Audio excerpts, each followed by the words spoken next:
Praise the lord. పిల్లరా, ఈ యొక్క ఉదయకాల సమయంలో దీని వాక్యాన్ని చదువుకుందాం. పరిశుద్ధ గ్రంథంలో నుండి యెషయా గ్రంథము 11వ అధ్యాయం 6వ వచనం. Isaiah chapter 11 and verse 6. తోడేలు గొర్రెపిల్ల యొద్ద నివాసము చేయును, చిరుతపులి మేకపిల్ల యొద్ద పండుకొనును, దూడయు కొదమ సింహమును పెంచబడిన కోడెయు కూడుకొనగా బాలుడు వాటిని తోలును. The wolf also shall dwell with the lamb, and the leopard shall lie down with the kid, and the calf and the young lion, and the fatling together, and a little child shall lead them. యేసు ప్రభువారి అతి శ్రేష్టమైన నామంలో పిల్లరా మీ అందరికీ శుభములు తెలియజేస్తున్నాను. మరి యొక్క నూతన ఉదయకాల సమయాన్ని బట్టి దేవునికి కృతజ్ఞతాస్తులు చెల్లించుకుందాం. పిల్లరా, దేవుని రాజ్యంలో ఎలాంటి ఆనందకరమైనటువంటి జీవితం ఉంటుందో ఇక్కడ మనం చూస్తున్నాం. అయితే యేసు ప్రభువారు ఒక చక్కని మాట అంటారు, దేవుని రాజ్యము మీ మధ్యనే ఉంది అన్నారు. అంటే ఒక వ్యక్తి యొక్క జీవితంలో యేసు ప్రభువారు ఉన్నప్పుడు వారి జీవితాలు వ్యత్యాసంగా ఉంటాయి. ఇక్కడ చూసినట్లయితే తోడేలు గొర్రెపిల్ల కలిసి ఉంటాయండి, చిరుతపులి మేకపిల్ల కలిసి పండుకుంటాయా? ఇది అసాధ్యము. ఎవరికంటే అసాధ్యము? మానవుని యొక్క మనసుకు అసాధ్యము. అయితే పిల్లరా, యేసు ప్రభువారిని కలిగి ఉన్నప్పుడు ఎలాగ మన జీవితాలు మారిపోతాయండి. మన యొక్క స్వభావం మారిపోతుంది. We will transform into God's nature. దేవుని యొక్క స్వరూపంలోకి మార్చబడతాం. అబ్బా, అలాంటి వారు ఉంటే కుటుంబాల్లో ఎలాంటి నెమ్మది, ఎలాంటి సంతోషము, సమాధానము, దేవుని రాజ్యం మన మధ్య ఉన్నది అనిపిస్తుంది. అమ్మా, అయ్యా, ఇలాంటి సంతోషకరమైన జీవితం నీ జీవితంలో ఉందా?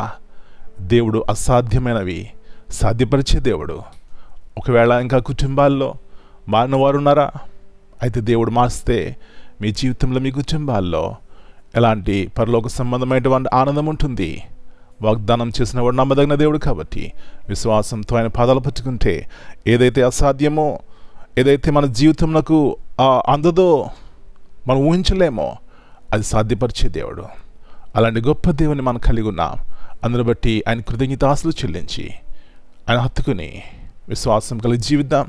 అలాంటి కృప ఈ ఉదయకాల సమయంలో మనందరికీ దేవుడు దయచేయనుగాక. ప్రార్థన చేసుకుందాం.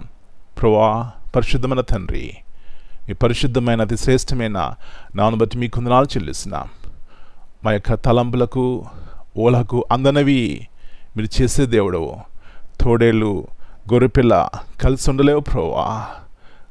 తోడేలు యొక్క స్వభావం వ్యత్యాసమైనది. పులి మేకపిల్ల కలిసి ఉండలేవు, కానీ మీరు కలిపే దేవుడవు, మార్చే దేవుడవు. ఇలాంటి స్వభావాలని ప్రభువా మృదువుతోనూ సాత్వికంతోనూ మార్చే దేవుడవు.